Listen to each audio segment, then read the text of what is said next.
আসসালামু আলাইকুম। আশা করি সকলেই ভালো আছেন।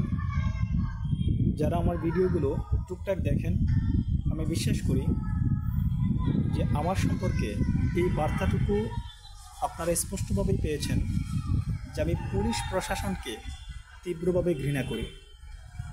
আমি পুলিশ প্রশাসনকে এতটাই ঘৃণা করি, আমি চাই যে পুলিশ প্রশাসনে কর্ম করে কার্যরত এমন কোনো ব্যক্তি যেন আমার আত্মীয় স্বজন না হয়।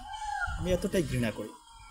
আমি একজন পুলিশ থেকে আমি একজন রিক্সা চালককে বেশি সম্মানিত মনে করি। যদি সে তার ন্যায্য ভাড়াটা নিয়ে থাকে, যদি অতিরিক্ত চার্জ করে থাকে, তাহলে আমি তাকেও পছন্দ করি। আমি পুলিশ প্রশাসন থেকে আমি একজন যারা ঠেলা গাড়ি চালায়, দিনমজুর, খেটে খাওয়া মানুষ, কৃষক শ্রেণী, শ্রমজীবী মানুষ, আমি তাদেরকে বেশি শ্রদ্ধা করি। কারণ তাদের এই সুযোগটুকুই নাই, তারা অতিরিক্ত চার্জ করবে। কিন্তু পুলিশ প্রশাসনে এমন একটা জায়গা, যে জায়গাটা যে মানুষকে অনৈতিক কর্ম করতে, অনৈতিক কার্যাবলী সম্পাদন করতে সহযোগিতা করে, সাহায্য করে, উৎসাহিত করে। এই জন্য আমি সেক্টরটাকেই অত্যন্ত ঘৃণা করি। এটা হচ্ছে আপনারা বিগত কিছুদিন আমার ভিডিওগুলো দেখে এই সম্পর্কে স্পষ্ট বার্তাই পেয়েছেন। তারপরে আমি বলতে চাই যে আমরা একটা সুন্দর, স্বাধীন এবং সোনার বাংলাদেশ গড়ার জন্য দ্বিতীয়বার মুক্তিযুদ্ধের ন্যায় একটা যুদ্ধ করেছি, যেখানে প্রায় 5 শতাধিকের উপরে প্রাণহানি হয়েছে।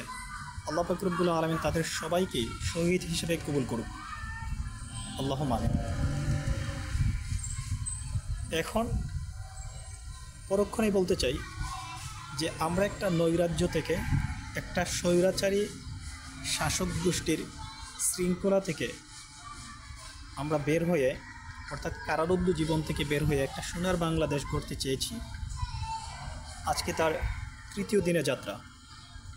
কিন্তু এই তৃতীয় দিনে আমরা, অর্থাৎ যারা আমরা সোনার বাংলাদেশ গড়তে চাই, যাদেরকে নিয়ে আমরা এই আন্দোলনে অংশগ্রহণ করেছিলাম, আমরা নিজেদের আচরণে নিজেদেরকে এতটাই নিচু পর্যায়ের দেখিয়েছি যে আসলে আমাদেরকে নিয়ন্ত্রণ করতে পুলিশ শ্রেণীর এই আচরণটা, এটা যৌক্তিকই মনে হয়।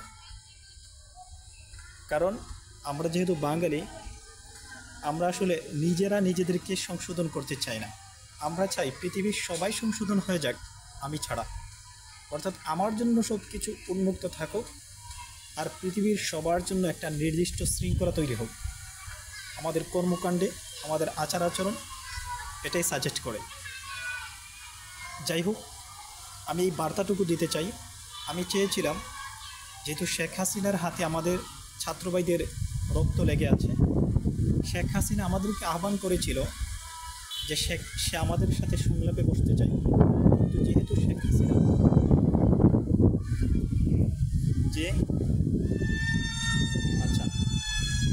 যেহেতু শেখ হাসিনা এই সংলাপে আহ্বান করার পূর্বেই আমাদের ছাত্রভাইদের রক্ত জড়িয়েছে, জীবন কেড়ে নিয়েছে তার পেটোয়া বাহিনী, এই পুলিশ শ্রেণী।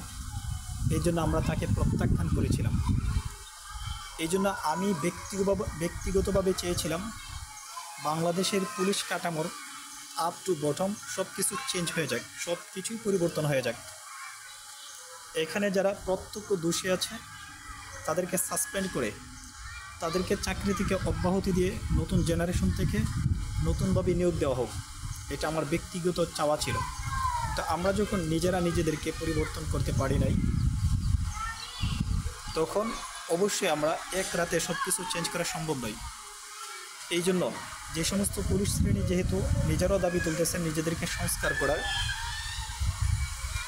নিজেরা এই ধরনের অনৈতিক কর্মকাণ্ড থেকে বিরত থাকার অধ্যাদেশ চাচ্ছেন, এই জন্য আমি চাই যে এই সমস্ত পুলিশ শ্রেণী তারাই চিহ্নিত করুক তাদের মধ্যে অতি উৎসাহী কারা ছিল, দলীয় দালাল কারা ছিল, চাটকার কারা ছিল, তাদেরকে অতি দ্রুত বিচারের আওতায় এনে